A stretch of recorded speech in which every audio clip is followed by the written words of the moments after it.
Assalamualaikum warahmatullahi wabarakatuh. Alhamdulillahillazi khalaqal mauta wal hayata liyabluwakum ayyukum ahsanu amala. Asyhadu an la ilaha illallah wahdahu la syarikalah wa asyhadu anna Muhammadan abduhu wa rasuluh. Allahumma sholli ala Muhammad wa ala ali Muhammad kama sholaita ala Ibrahim wa ala ali Ibrahim innaka Hamidun Majid. Allahumma barik ala Muhammad wa ala ali Muhammad kama barakta ala Ibrahim wa ala ali Ibrahim innaka Hamidun Majid.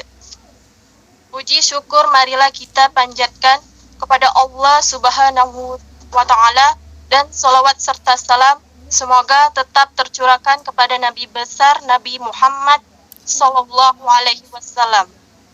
Yang saya hormati Bapak Zulkifli SAG MPDI sebagai dosen pembimbing mata kuliah Kapita Selekta Pendidikan Islam dan teman-teman yang saya sayangi. Perkenalkan, nama saya Ronia, akan membimbing acara diskusi kita pada hari ini. Alhamdulillah, pada hari ini kita akan melanjutkan perkuliahan kita, yaitu menyampaikan makalah dari kelompok 2 oleh Imawati Aulia Febrianti, Imawati Septiana Martawinata, dan Imawati Sela Anjani, yang akan membahas tentang langkah-langkah strategis pengembangan pendidikan Islam di era globalisasi. Susunan acara pada diskusi kita pada hari ini adalah: yang pertama pembukaan, kedua kultum, ketiga penyampaian materi, keempat sesi tanya jawab, yang kelima masukan dan arahan dari dosen pembimbing, dan sesi terakhir penutup. Memasuki susunan yang pertama, yaitu pembukaan. Mari kita mulai perkuliahan pada hari ini dengan bersama-sama membaca basmalah. Bismillahirrahmanirrahim. Selanjutnya adalah penyampaian kultum pertama yang akan disampaikan oleh Imawati Septiani Nurul Khotimah. Kepadanya saya persilakan. Baik, terima kasih moderator. Assalamualaikum warahmatullahi wabarakatuh. Alhamdulillahillazi khalaqal mauta wal hayata liyabluwakum ayyukum ahsanu amala. Asyhadu an la ilaha illallah wahdahu la syarikalah wa asyhadu anna Muhammadan abduhu wa rasuluh. Allahumma sholli ala Muhammad wa ala ali Muhammad kama sholaita ala Ibrahim wa ala ali Ibrahim innaka Hamidum Majid. Allahumma barik ala Muhammad wa ala ali Muhammad kama barakta ala Ibrahim wa ala ali Ibrahim innaka Hamidum Majid. Perkenalkan, saya Septiani Nurul Khotimah, NIM 622019-030, akan menyampaikan kultum yang berjudul tentang pentingnya akidah Islam yang benar. Akidah yang sahih atau benar di dalam agama Islam memiliki kedudukan yang tinggi, karena akidah yang benar akan membawa kepada kebaikan yang banyak dan akhir yang baik. Sebaliknya, akidah yang rusak akan membawa kepada keburukan yang banyak dan akhir yang jelek. Seseorang yang akan memiliki akidah yang kuat akan beribadah kepada Allah Subhanahu wa Ta'ala dengan ikhlas dan khusyuk, mengikuti sunnah Rasulullah, memiliki akhlak yang hasanah atau baik ketika dia bermuamalah atau bergaul dengan manusia, memiliki sifat-sifat yang baik, bersabar ketika tertimpa musibah, bersyukur ketika mendapatkan kenikmatan dari Allah Subhanahu wa Ta'ala, dan bersegera untuk beristighfar dan bertaubat ketika dia melakukan dosa. Dan dengan akidah yang kuat inilah Allah Subhanahu wa Ta'ala akan menjaga seorang hambanya dalam syubhat, menjaga umat-umatnya dari makar-makar musuh Islam, baik musuh dari dalam maupun dari luar. Karena mempelajari akidah yang benar hukumnya adalah fardu ain, wajib bagi setiap muslim dan muslimah mempelajari akidah yang benar. Mulai dari perkara-perkara yang mendasar seperti rukun iman yang 6. Yang pertama yakni beriman kepada Allah, beriman kepada malaikat, beriman kepada kitab-kitab, beriman kepada Rasul, beriman kepada hari akhir, dan beriman dengan takdir. Dan hendaknya pula dia mempelajari dan memahami makna dua kalimat syahadat yang merupakan rukun Islam yang pertama. Mengenal Allah Subhanahu wa Ta'ala, mengenal juga Rasulullah, mengenal agama Islam, mempelajari semua dengan dalil-dalil yang sahih disertai pemahaman yang benar yang diambil dari para ulama dan dai-daiyah yang dikenal memiliki pemahaman yang benar. Karena dengan inilah Allah Subhanahu wa taala akan menyatukan umat, memberikan keberkahan kepada mereka, memberikan keamanan dan juga menjauhkan mereka dari bencana-bencana di dunia. Dan yang lebih penting dari itu, dengan akidah inilah kita akan masuk ke dalam surganya Allah Subhanahu wa taala, selamat dari nerakanya insya Allah. Mungkin sekian kultum singkat dari saya, semoga bisa bermanfaat untuk teman-teman sekalian. Kepada Allah saya mohon ampun. Billahi fisabil haq fastabiqul khairat nasrun minallah wa fatun qarib wa basyiril mu'minin subhanakallahumma wa bihamdika asyhadu alla ilaha illa anta astaghfiruka wa atubu ilaik. Wassalamualaikum warahmatullahi wabarakatuh. Baiklah, terima kasih kepada Imawati Septiani Nurul Khotimah. Penyampaian kultum kedua akan disampaikan oleh Imawati Putri Rizky Adinda. Kepadanya saya persilakan. Baiklah, Assalamualaikum warahmatullahi wabarakatuh. Alhamdulillahillazi khalaqal mauta wal hayata liyabluwakum ayyukum ahsanu amala. Asyhadu an la ilaha illallah wahdahu la syarikalah wa asyhadu anna Muhammadan abduhu wa rasuluh.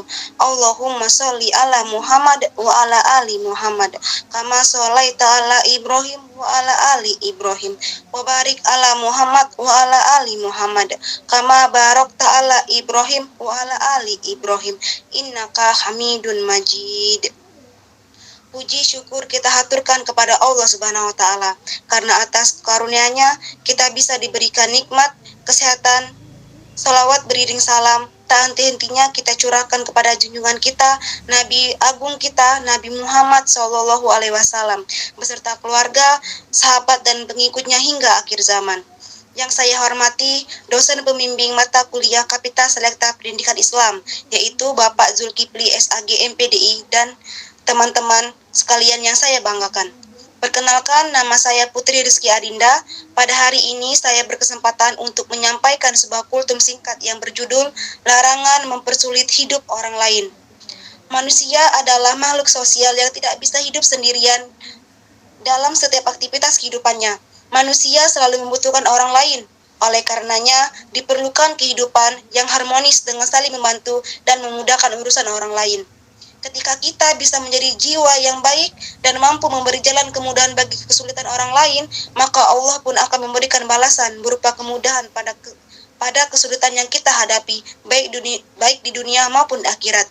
Sebagaimana sabda Rasulullah SAW yang berbunyi, siapa yang menyelesaikan kesulitan seorang mukmin dari berbagai kesulitan-kesulitan dunia, niscaya Allah akan memudahkan kesulitan-kesulitannya pada hari kiamat. Dan barang siapa yang memudahkan orang yang sedang kesulitan, niscaya Allah memudahkan baginya di dunia dan di akhirat. Oleh karena itu, mari hindari berperilaku buruk dengan mempersulit hidup orang lain. Allah Subhanahu wa taala akan memberikan kemudahan bagi orang Islam yang memudahkan urusan orang lain. Sebagaimana sabda Rasulullah yang berbunyi, barang siapa yang memberi kemudaratan kepada seorang muslim, maka Allah akan memberikan kemudaratan kepadanya. Dan barang siapa yang merepotkan atau menyusahkan seorang muslim, maka Allah akan menyusahkannya. Mari berikan hak-hak yang memang itu menjadi milik orang lain dengan menjauhi sikap senang mengambil sesuatu yang bukan menjadi hak kita. Sebagaimana dalam hadis, Rasulullah SAW pernah berdoa, ya Allah, barang siapa yang diberi tanggung jawab untuk mempersulit umatku, maka persulitlah hidupnya. Dan barang siapa yang diberi tanggung jawab untuk mengurusi umatku, lalu ia memudahkan urusan mereka, maka mudahkanlah hidupnya. Hadis riwayat Muslim. Semoga kita diberikan kekuatan untuk menjadi orang baik yang senantiasa suka membantu orang lain.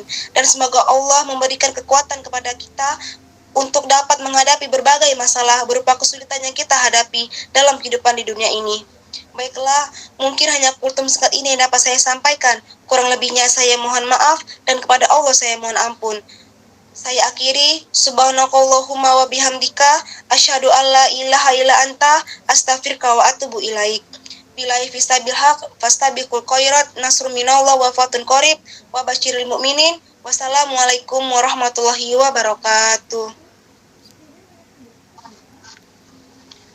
Baiklah, acara selanjutnya sesi ketiga, yaitu penyampaian materi kepada Imawati Septiana Martawinata. Saya persilakan membacakan materi pertama.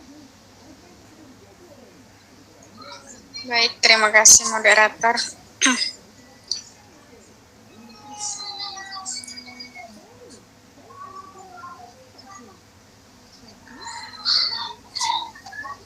Ba'da salam. Alhamdulillahillazi khalaqal mauta wal hayata liyabluwakum ayyukum ahsanu amala.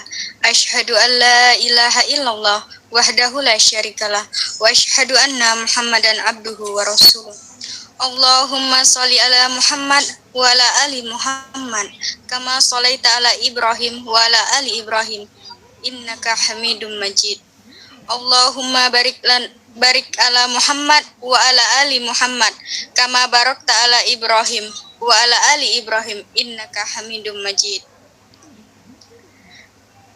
Baiklah, di sini saya akan membacakan materi dari kelompok kami yang bertema langkah-langkah strategis pengembangan pendidikan Islam di era globalisasi.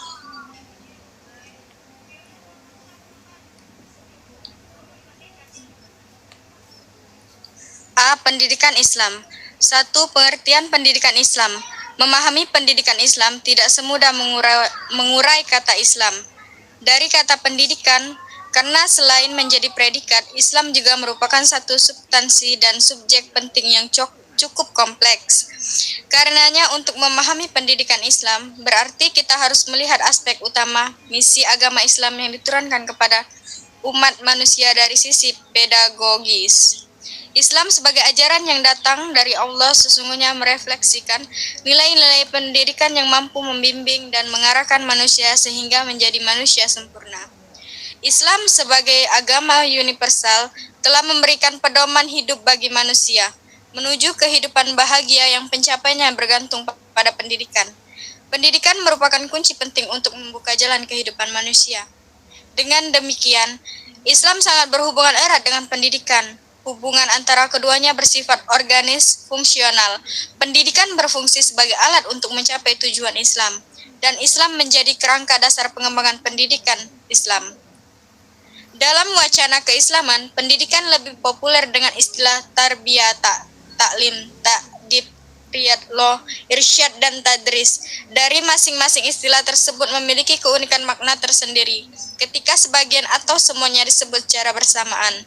Namun, kesemuanya akan memiliki makna yang sama jika disebut salah satunya, sebab salah satu istilah itu sebenarnya mewakili istilah yang lain. Menurut Abdul Fattah Jalal, proses taklim justru lebih universal dibandingkan proses al-tarbiyah. Jalal menjelaskan bahwa taklim tidak berhenti pada pengetahuan yang lahiriah, juga tidak hanya sampai pada pengetahuan taklid. Taklim mencakup pula pengetahuan teoritis, mengulang kaji secara lisan dan menyuruh melaksanakan pengetahuan itu. 2. Dasar pendidikan Islam. Orang Islam mengambil kitab suci Al-Quran sebagai dasar kehidupannya untuk dijadikan sumber dalam ajaran Islam. Inilah pula dijadikan dasar bagi ilmu pendidikan Islam. Al-Quran dalam ayat-ayatnya terbagi memberikan jaminan juga kepada hadis Nabi Muhammad SAW adalah perintah Tuhan yang mengatakan bahwa manusia beriman wajib mengikuti Allah dan Rasul-Nya. Rasul yang dimaksud adalah Nabi Muhammad SAW. Perintah inilah, secara etimologis, jaminan inilah yang dijadikan dasar oleh orang Islam untuk menggunakan hadis Nabi sebagai dasar kedua dalam kehidupan. Al-Quran dan hadis Nabi Muhammad SAW juga menunjukkan bahwa akal dapat juga digunakan dalam membuat aturan hidup bagi orang Islam, yaitu bila Al-Quran dan hadis tidak menjelaskan aturan itu, dan aturan yang dibuat oleh akal tidak boleh bertentangan dengan jiwa Al-Quran dan hadis. Bahkan penggunaan akal itu disuruh, bukan saja diizinkan dalam Al-Quran dan hadis. Jadi sudah jelas sesuai penjelasan di atas bahwasanya dasar pendidikan Islam adalah 1. Al-Quran, 2. Hadis Nabi Muhammad SAW, 3. Akal. Baiklah, makalah selanjutnya akan dibacakan oleh Saudari Aulia. Saya kembalikan kepada moderator. Materi selanjutnya akan disampaikan oleh Imawati Aulia Febrianti. Kepadanya saya persilakan. Baik, terima kasih moderator. Alhamdulillahirrabbilalamin. Wassalatu wassalamu ala asyrafil anbiya wal mursalin wa ala alihi wa sahbihi ajma'in. Asyhadu an la ilaha illallah wa asyhadu anna Muhammadan abduhu wa rasuluh. Allahumma salli ala Muhammad wa ala ali Muhammad kama sallaita ala ali Ibrahim wa barik ala Muhammad wa ala ali Muhammad kama barakta ala Ibrahim wa ali Ibrahim fil alamin innaka Hamidum Majid. B. Globalisasi.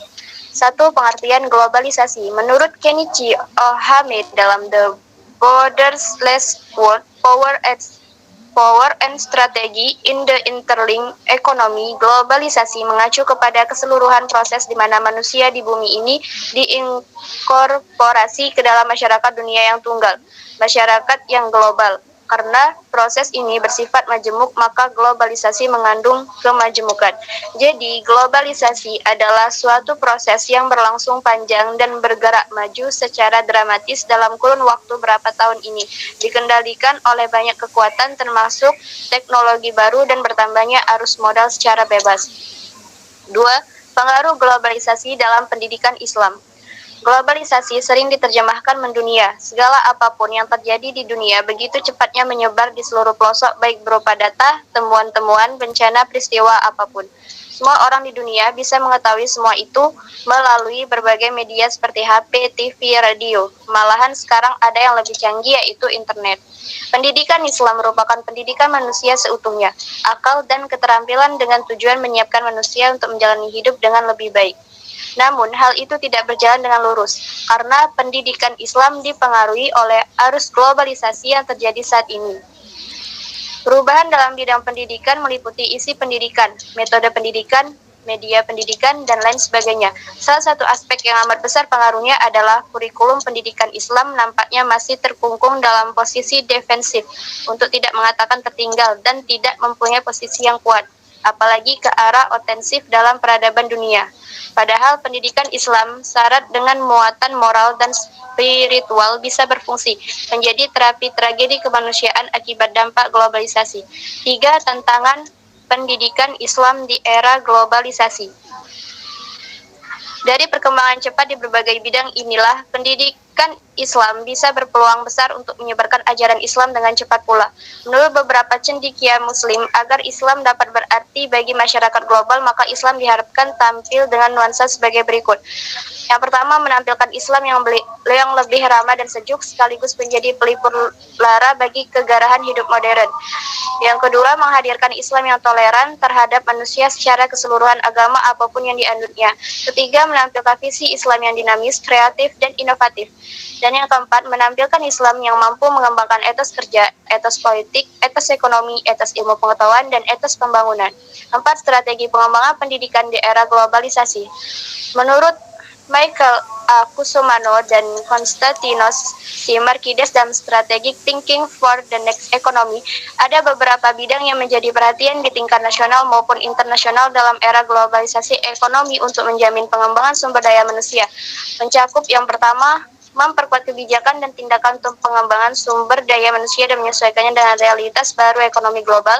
Kedua, mengurangi ancaman penguapan dan pemborosan keuangan. 3. Mengambil langkah global yang lebih kuat untuk menghadapi ancaman terhadap keamanan manusia. 4. Memperluas tindakan publik untuk mengembangkan teknologi bagi pengembangan manusia dan menghapuskan kemiskinan. 5. Mengembalikan marginalisasi negara miskin dan kecil. 6. Memperbaiki ketidakseimbangan dalam struktur tatanan global dalam upaya baru untuk membuat suatu sistem yang lebih inklusif. Dan yang terakhir, membangun satu arsitektur yang lebih koheren dan lebih demokratis untuk tatanan abad ke-21. Demikianlah paparan materi yang dapat saya sampaikan. Saya kembalikan kepada moderator.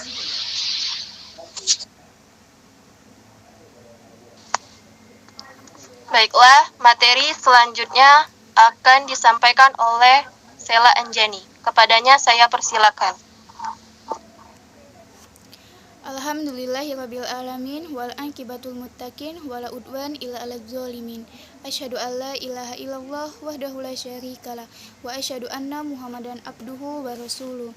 Allahumma shalli ala Muhammad wa ala ali Muhammad kama shallaita ala Ibrahim wa ali Ibrahim wa barik ala Muhammad wa ala ali Muhammad kama barakta ala Ibrahim wa ali Ibrahim innaka Hamidum Majid.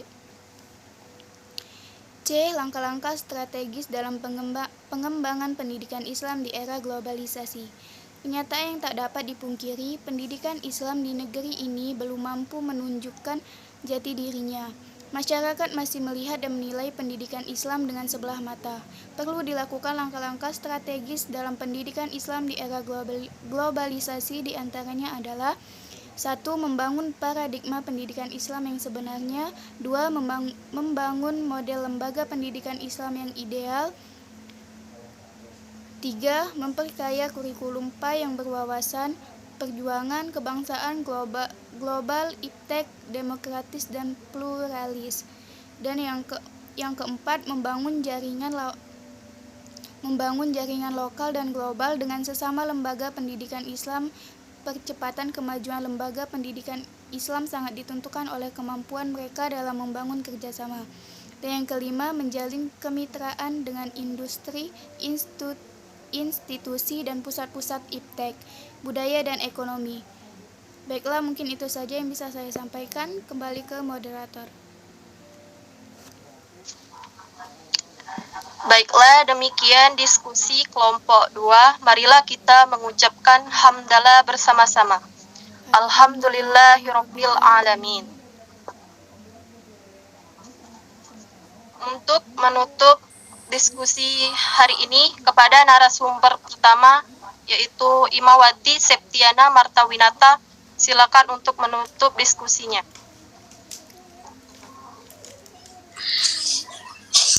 Baiklah, demikian diskusi kelompok kami. Marilah kita mengucapkan hamdalah. Alhamdulillahirabbil alamin. Billahi fisabilil haq fastabiqul khairat nasrum minallah wa fatun qarib wa basyiril mu'minin. Subhanakallahumma wa bihamdika asyhadu an la ilaha illa anta wa astaghfiruka wa atubu ilaik. Wassalamualaikum warahmatullahi wabarakatuh. Selanjutnya narasumber kedua kepada Aulia Febrianti, saya persilakan. Baiklah, demikianlah diskusi dari kelompok kami. Billahi fisabilil haq fastabiqul khairat nasrun minallah wa fatun qarib wa basyiril mu'minin. Subhanakallahumma wa bihamdika asyhadu an la ilaha illa anta astaghfiruka wa atubu ilaik. Wassalamualaikum warahmatullahi wabarakatuh. Selanjutnya narasumber yang ketiga kepada Sela Anjani, saya persilakan. Baiklah, demikian diskusi dari kelompok kami. Saya akhiri. Billahi fisabilil haq fastabiqul khairat nasrun minallah wa fatun qarib wa basyiril mu'minin. Subhanakallahumma wa bihamdika asyhadu an la ilaha illa anta astaghfiruka wa atubu ilaik. Wassalamualaikum warahmatullahi wabarakatuh. Saya selaku moderator mohon maaf apabila ada salah kata. Kepada Allah saya mohon ampun dan terima kasih atas perhatiannya. Billahi fisabilil haq fastabiqul khairat nasrum minallah wa fatun qarib wa basyiril mu'minin. Subhanakallahumma wa bihamdika asyhadu an la ilaha illa anta astaghfiruka wa atubu ilaik. Wassalamualaikum warahmatullahi wabarakatuh. Waalaikumsalam warahmatullahi wabarakatuh. Wabarakatuh.